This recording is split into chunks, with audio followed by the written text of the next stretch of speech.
Welcome to this edition of Michael's Weekly Perspective Podcast. This is podcast episode 57.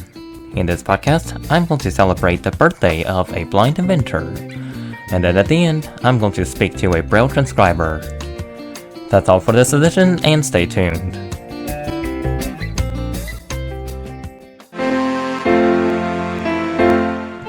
Happy New Year once again. It's great to be back with you on another episode of Michael's Weekly Perspective Podcast. This is podcast episode 57.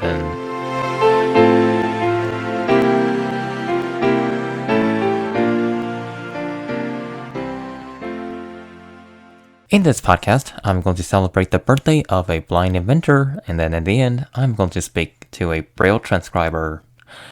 That's all to this edition, and stay tuned. If you would like, you can send an email to munnmichael68@gmail.com. That's munnmichael68@gmail.com. Or you can call using the listener line, and the phone number is 404-923-0115. That's 404-923-0115.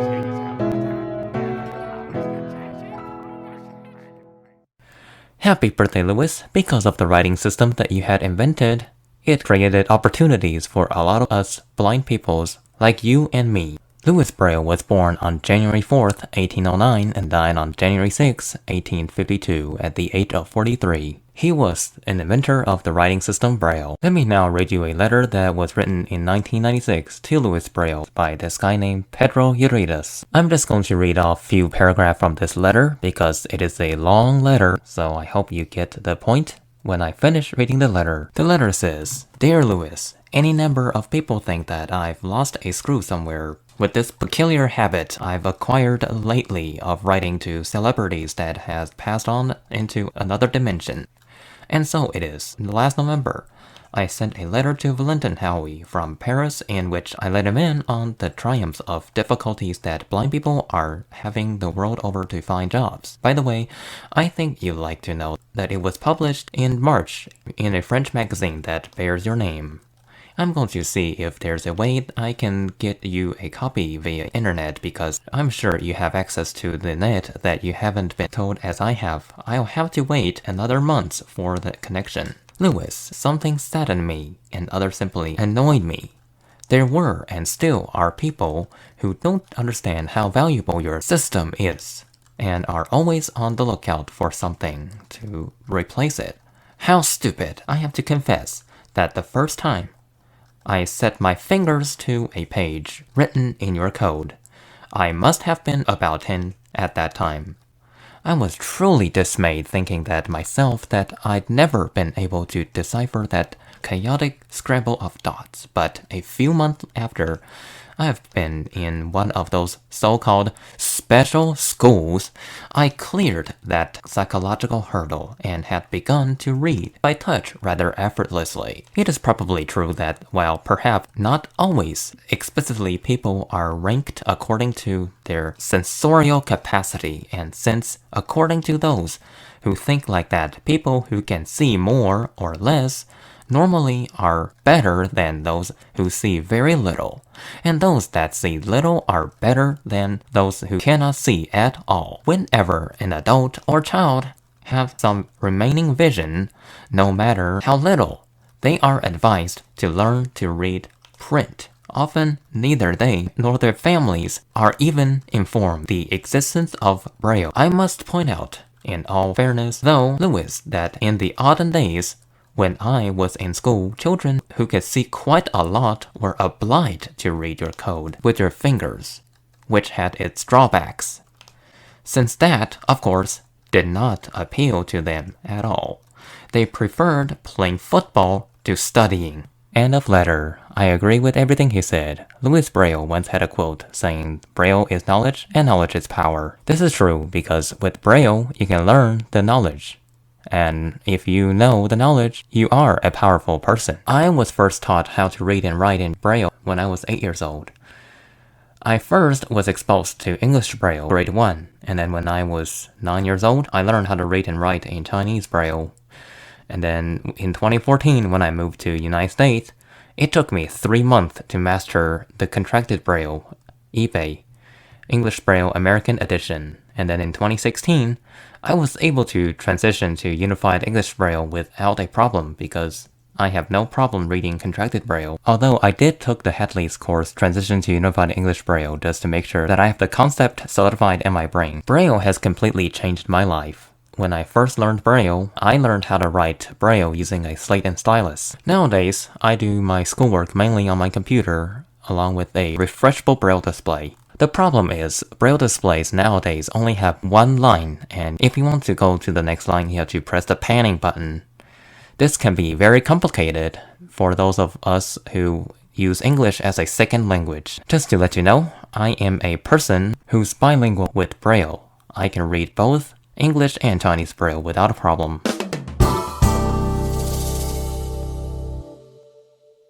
Today, to celebrate the birthday of Louis Braille, I'm also joined by a Braille transcriber. Her name is Amy Ferman. Amy works at Hope Braille LLC with her husband.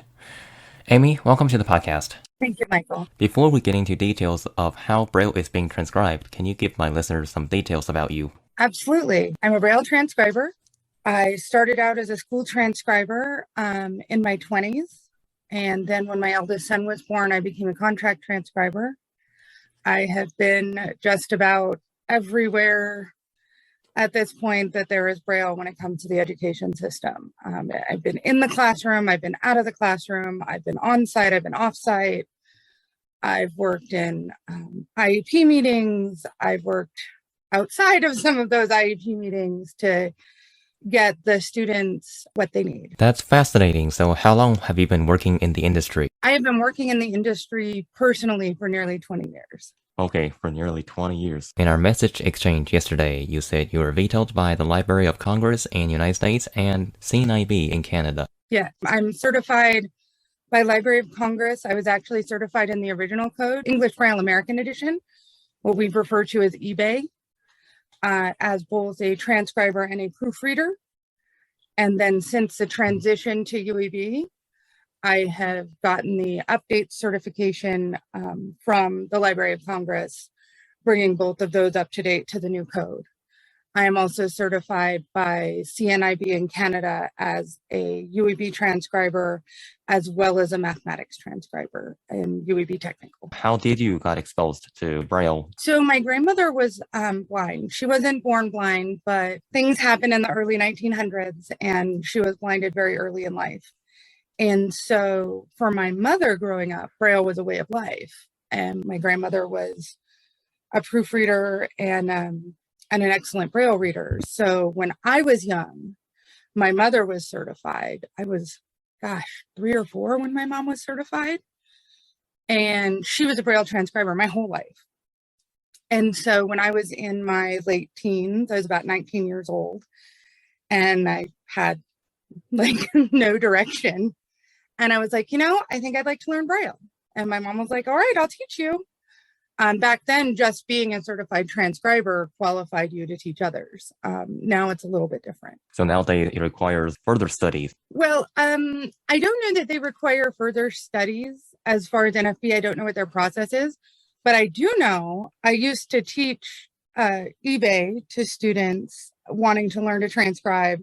And it wasn't until just a few years ago that I found out that there was an answer key. So I know that there's a way to get on the list to get the answer key, but I must confess that I'm not on it. Oh, answer key is a great invention. I Yes. admit. How long did it take you to get the Braille system solidified in your brain? I knew the letters when I was little, but I don't think I would go as far as to say I could read Braille. When I was 19, it took me about 9 months. That's crazy. Well, I was working full-time outside of it. I wasn't able to just study Braille full-time. Interesting. I learned Braille at the age of 8. I am from a different country. I first learned how to write in English, and then when I was 9 years old, I then was exposed to the Chinese Braille system To get a certification from Library of Congress or CNIB, what are the requirements? For Library of Congress, you need to be a citizen and you need to have a GED or diploma and be 18 years of age or older. It's actually a free course offered through National Federation of the Blind. I believe it's located in their Jernigan Institute, but if you look for it there and it's not there, please don't be angry. I know at one point it was at their Jernigan Institute, but I don't know that it's still there. And you go through the lessons. There's 19 lessons, and then lesson 20 is your what we call a trial manuscript or your certification manuscript, and it is where you transcribe 35 Braille pages from a book. It has to be high school level. It has to have a table of contents, and you will do all of the title pages and the preliminary pages and into the text, and you'll Braille 35 full pages of Braille. And if you make errors are recorded on a point system. So a misformed character may be only 1 point. I believe it's 2 points, but it might be 1, depending on what it is, and formatting issues are 2 or 3 points and things like that. So errors that you make are graded on a point system, and if you lose 20 points, you fail the test. So this is based on using a manual Perkins Brailler, or you have to use either a Braille embosser with Duxbury, or how does this work? It used to be on a Perkins Brailler. When I was certified in the early 2000s, I was certified on a Perkins Braille writer. However, nowadays, part of the instruction is in Braille translation software. And so you're allowed to use Braille 2000 or Duxbury. I believe you're also allowed to use Braille Blaster and emboss your manuscript. But a lot of times, what my students have found is that the translator will make errors that you yourself wouldn't make. And so it's still, proofreading is absolutely key. This is still a thing when I assist with my other friend translating into a different language using Google Translate. What she does is basically cut and paste the text that she wanted to translate for her work into Google Translate, and then let it translate for the first time, copy that translated text back into Word, and then proofread, then submit the work. I believe that's the same element. Yes. And sometimes it's just that it's a literal translation. Sometimes it's one of our biggest issues with translation software kind of across the board is apostrophes versus single quotes. Oh my. Because the Unicode, there are so many different Unicode entries for an apostrophe versus a single quote that depending on what the thing that you've scanned, what your PDF or Word says based on your autocorrect settings and things like that, once you get it into the translator only reads it one way. Translators don't get context. They don't know how to think critically. Exactly. And that's pretty much what I tell my students is your translator does not know context. So some of these characters that would be different based on, oh, well, that's not a closing single quote. That's an apostrophe after an S to show a plural possessive or a possessive with an ending of S. Then if we were doing like the word princesses, the princess's dress, we could put that apostrophe at the end rather than S apostrophe S. And the translator won't necessarily know that that's an apostrophe versus a closing single quote. So those are the things that they need to look for. Most students fail the manuscript in the title and preliminary pages. Well, before the first page of text. If a student failed the test, do they get a second chance to retake it? Or the first chance is their only way of getting certified? My understanding, I have to be honest, I passed on the first try, so I don't know a whole lot about what happens after you fail. My understanding is if you fail within a certain realm, so like you lost your 80 points, but you only lost like 11, so you're at like a 79, somewhere between 70 and 80, they send it back to you and say, okay, do the next 35 pages or do the preliminary pages again, and then go into the book from where you left off forward. to kind of get a new manuscript, and you can make some of those corrections because they're only going to grade it until you fail. That's neat. At least they get a second chance. And I think if the student fails again, I think it's something about you have to wait 6 months before you can reapply to take the test again. So I don't think it's this permanent, sorry, you failed, you will never be a transcriber. I think there's lots of chances and lots of ways to get better. And I've heard of students being sent back through the course if they fail a lesson too many times while they're taking the course. When you were learning Braille, what is the dot or dot combination that confuses you? I do a lot of tactile graphics, so I think in 3 dimensions. And I know that sounds like it doesn't matter, but reversals are really bad for me, especially when I was learning Braille. I don't deal with it a whole lot now. It's very, very rare for me to make a reversal error, but I'm not going to say it doesn't happen. So for me, it's a reversal. So some of the letters, like you said, the T and the OU don't really get me. It's E and I that get me. I don't know why, but they do. And E is a .15 and I is 2.4. And for some reason, that's mine. Many of the students that I've worked with over the years, they have issues with P and V, R and W, E's and I's just like me, S's and WH's. Those are all reverse characters, and it just throws us sometimes. Oh, yeah, I bet. Yeah, for me, the symbol Z and THE really got me when I first learned the Chinese Braille code.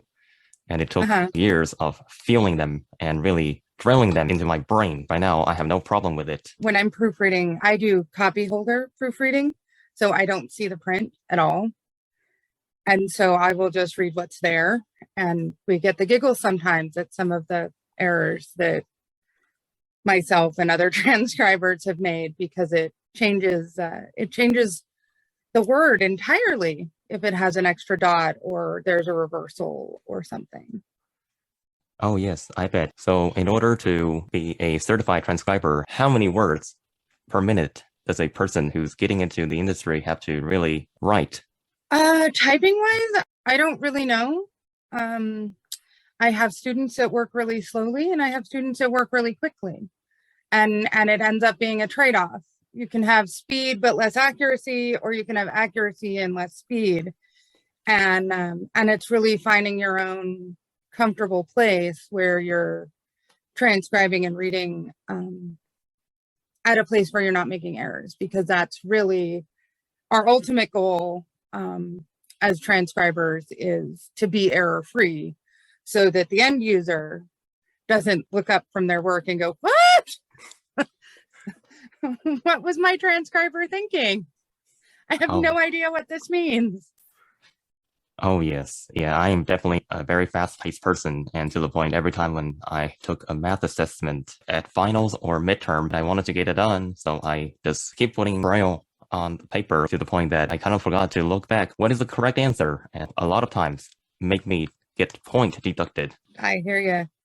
And I have a lot of students that go real fast and they're like, this is an amazing lesson, Miss F, this is amazing. We're going to, I'm going to pass it on the first try. And I'm like, did you proofread this? Like, I'm reading it and I'm thinking maybe you didn't read it again after you transcribed it. So I hear what you're saying. Oh, yes. And one of my teachers actually said the speed is one's greatest enemy. Mm-hmm. Due to the time limit for this podcast, we will resume with the interview that I did with Amy Ferman on the next edition of Michael's Weekly Perspective Podcast. This is it for this edition of Michael's Weekly Perspective Podcast. If you have any questions or problem, please call using the listener line at 404-923-0115. That's 404-923-0115. Or you can also send me an email, and the email address is munnmichael68@gmail.com. That's munnmichael68@gmail.com. Thank you for listening to this edition of Michael's Weekly Perspective once again, and have a nice day.